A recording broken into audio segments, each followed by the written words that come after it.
The loss of hope. The Holocaust. We were sitting at the dinner table, about to dig in after our long day of school and work. But we heard this extremely loud banging on our front door. My mother went to go see who could possibly be making this ruckus.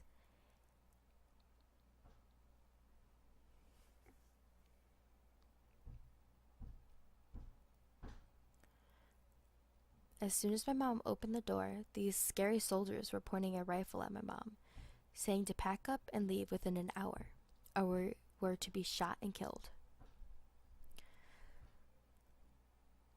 The other day, I heard my mom and grandma arguing about something like this happening, but my grandma didn't believe my mom. Luckily, my mom is stuck up and stacked up on food and cleaning supplies the day before. So we packed up our bags with food and cleaning supplies, and then whatever room was left, I could bring a toy.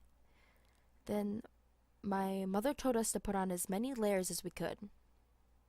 So I did.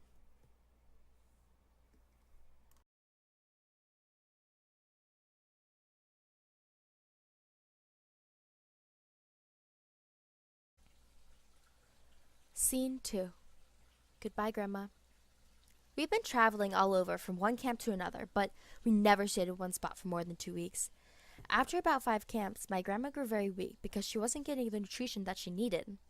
My mom and I carried her for as long as we could, but the soldiers took her before we could get to our 6th camp. It looked like they were taking the weakest ones and sending them to a different camp. We don't know. All we know is that we never saw her again. As well as the same thing happened to many others who need help to walk. We lost many good people that week. Scene 3. Our last camp? We finally arrived at our last camp. As soon as we came in, we noticed that there were few houses and that there was a fence. There's never been a fence before. We were introduced to our new home. It was very dirty and looked like it had been lived in before. We set our things down and picked where we were going to sleep.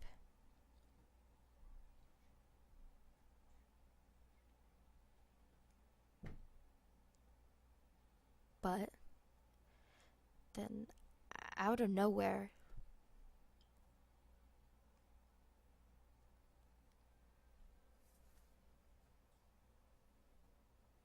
the soldiers were back. They barged in through our front door. I saw my mom hide something in the old cradle that she just uncovered. They started to go through our things, taking my toys and a lot of the food that we had left.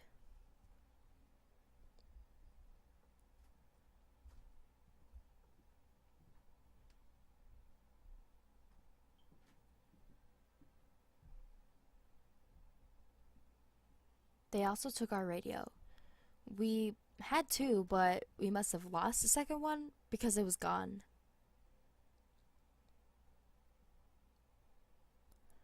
I just had to leave. I couldn't stand them ripping through our stuff as though we were prisoners, like we did something wrong. But before I was allowed to leave, they gave us our new stars, and they burnt something into me and my mother's arms. It hurt.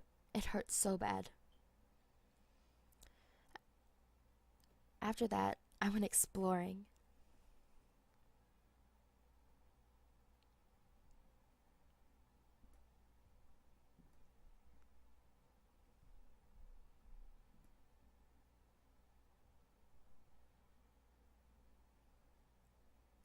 I found this big field next to a couple small factories.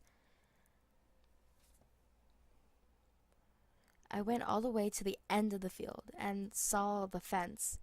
As I looked around, I saw these guard towers right on the fence.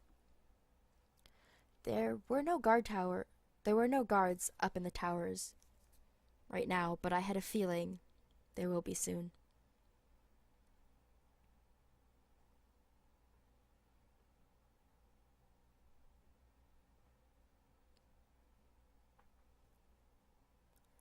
I touched the fence and I got zapped, and that hurt.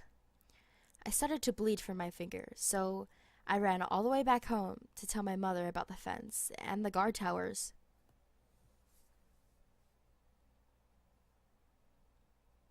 You could tell my mother was scared after I told her the news.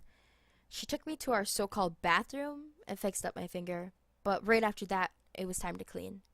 We cleaned after every house just so that we didn't get sick like everyone else.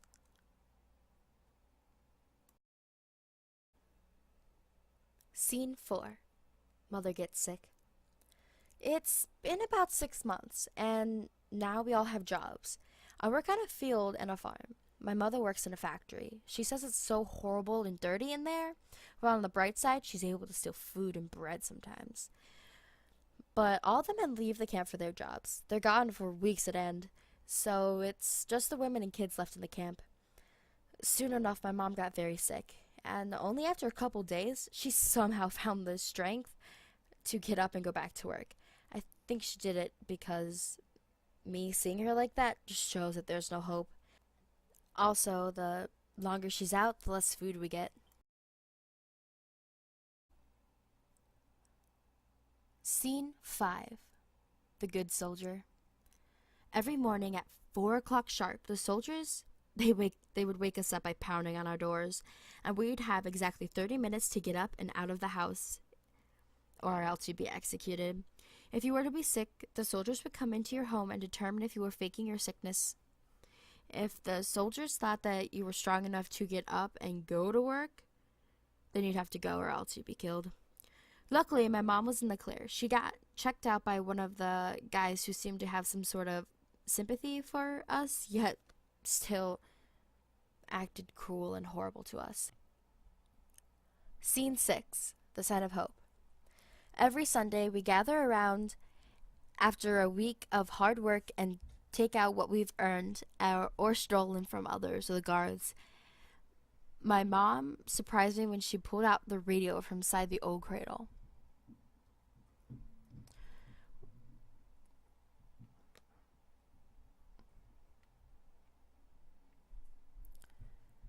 We started to listen to it after we took the batteries out of our old flashlight and put it in the radio.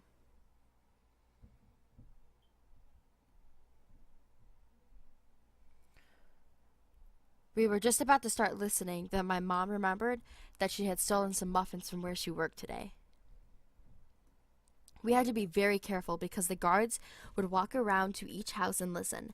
Since the camp was so small, the soldiers would walk by our house every 10 minutes, so we could keep it on for 5 minutes at a time and keep it off until we heard the guard pass, or else he'd come in and take the radio, or worse. Scene 7. The Innocents. Even though that's the best day I've had in years, there are many other kids out there dying at this very moment. I don't even want to know the horrible things that the Germans are doing to the kids and women. Scene 8. The Trains. Something inside us changed. We started to rebel. I think this happened after an incident with a whole bunch of kids being brutally murdered. My mom was still severely sick, so I thought I could have sworn she was getting better. The Germans decided to gather us all into a train and send us off to another camp, except this time we weren't allowed to bring our things. Instead, they gave us a small bag, and we were able to pack some food. We were all skeletons by this time, and the girl next to me, she was so bad, so I decided to give her my bread for the day. She split it with her mother, who was even worse. Scene 9. Goodbye, Mother. We finally arrived somewhere after weeks and weeks on the train, and everybody was sitting in their own feces. And the smell of dead corpses, it was horrible. We decided to move all the dead corpses and the feces to the back of the train while we stayed up at the front of the train. Honestly, I have no idea how me and my mother and a couple others were able to survive that horrible, horrible time. We got off the train and walked into this huge field filled with hundreds of people. And the smell was horrible, and it was like smoky, and I hated it there. It gave me a scary feeling in my stomach. I was trying to help my mother to walk, but I did not want to make it obvious considering what happened with Grandma. We all lined up, and my mother, she had her thinking face on, and she told me to pinch my cheeks. I looked around, and the soldiers were coming to each line and pulling other people away. I asked my mother why I had to pinch my cheeks. I explained to her that I wasn't a child anymore and that I deserved to know things.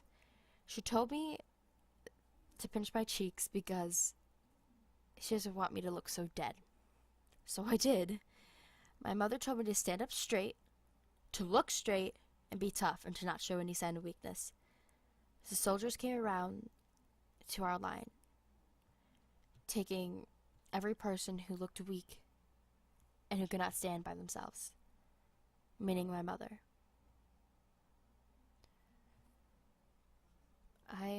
I knew it was happening, I think. But as she walked away, I looked around, and it was snowing. I haven't seen snow in so long. I caught a snowflake in my hand, but it wasn't a snowflake. It wasn't melting. And then everything came together in my mind. The buildings everywhere. That horrible smell in the air, the smoke in the air. I finally realized what this place is, where my mom is going. My mother's not going to another camp. She's going to be gassed or burned or something horrible. And there's nothing I could do about it. I promised my mother that I would not cry and that I would show no sign of weakness, but I couldn't help it. One single tear ran down my cheek and burned like acid. I looked up and I prayed that my mother would not suffer and feel no pain.